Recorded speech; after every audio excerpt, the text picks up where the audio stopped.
Forgive my prolonged silence, as I have not whispered in your ears for quite some time now. And I must confess, it was not my choice.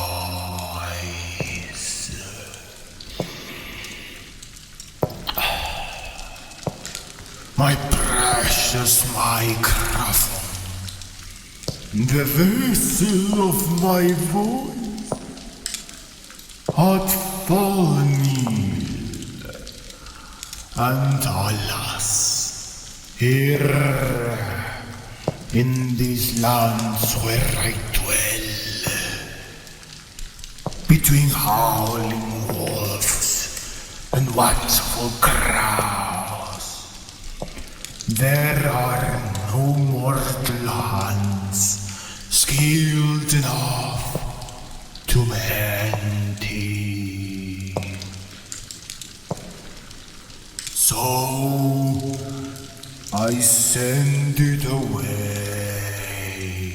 far beyond the dark hills, and after much waiting, it has finally returned to me, whole again,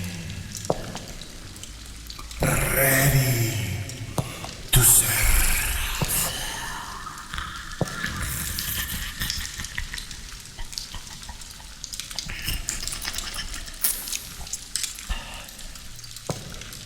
And let us continue then, where silence ended. Sound shall rise once more.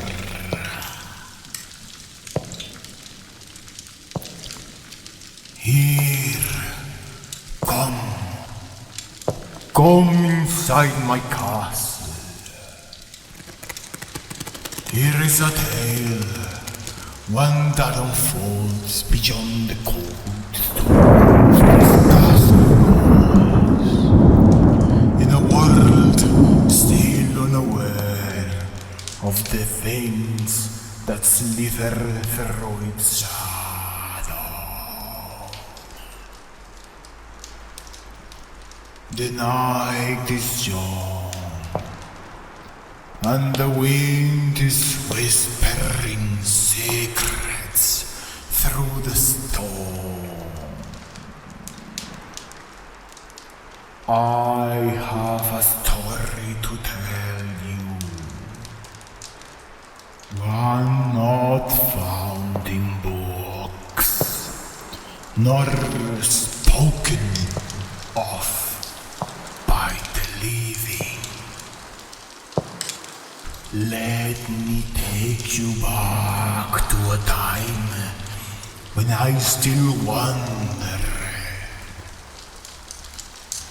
when I walked among the night folk, unseen, untouched, and yet ever watching. It was in a small village, nestled between the black pines and the river that led like ink.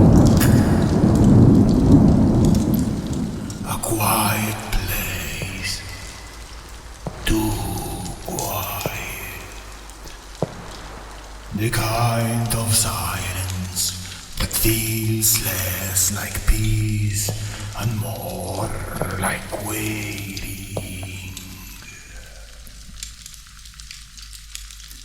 There was a man, Father Albrecht, they call him,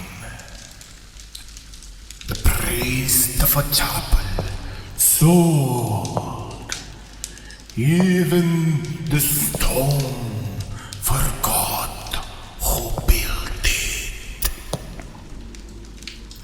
He had a voice like iron and eyes that didn't blink enough. The villager said he never slept, always awake, always watching, not unlike myself. One night he rang the chapel bell at midnight, an hour no one dares to claim.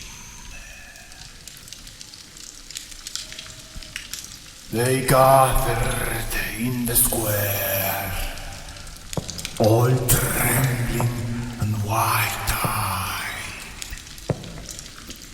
and he spoke of a shadow he had seen moving through the trees, a shape not of beast and not of man, something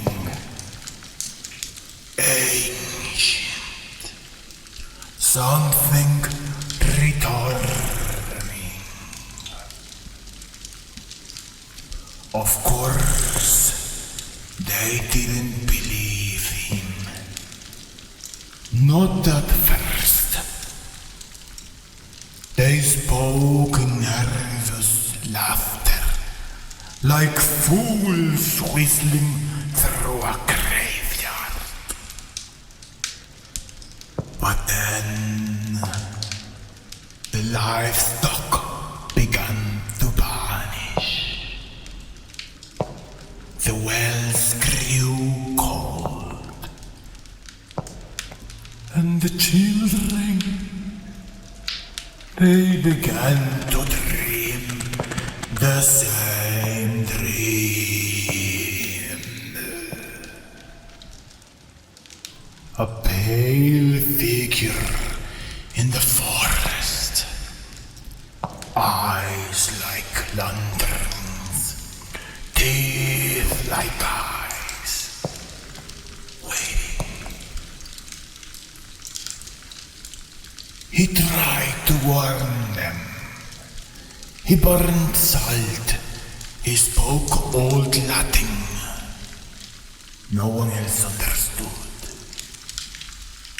He lit candles that would not stay lit. But humans, you mortals are stubborn creatures.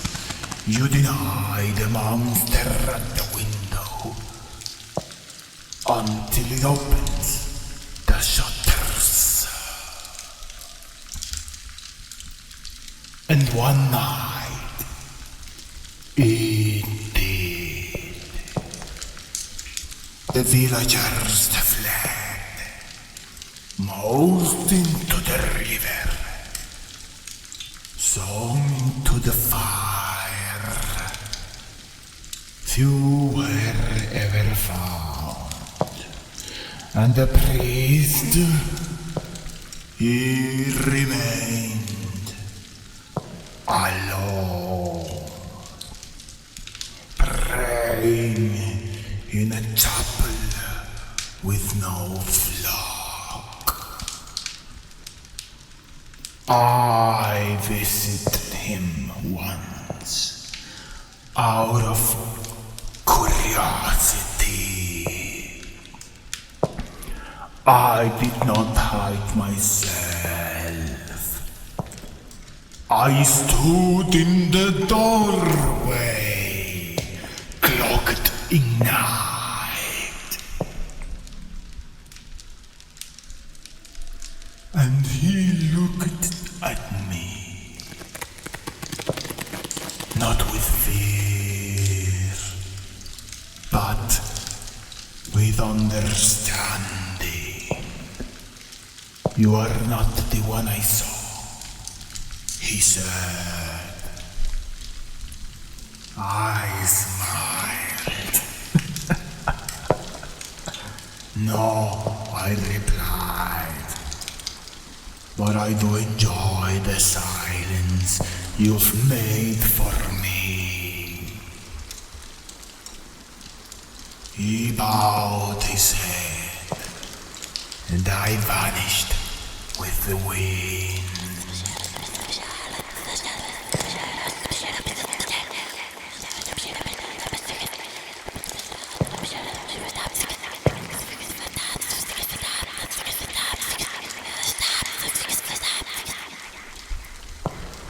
I never touched that village again. Not out of mercy, no,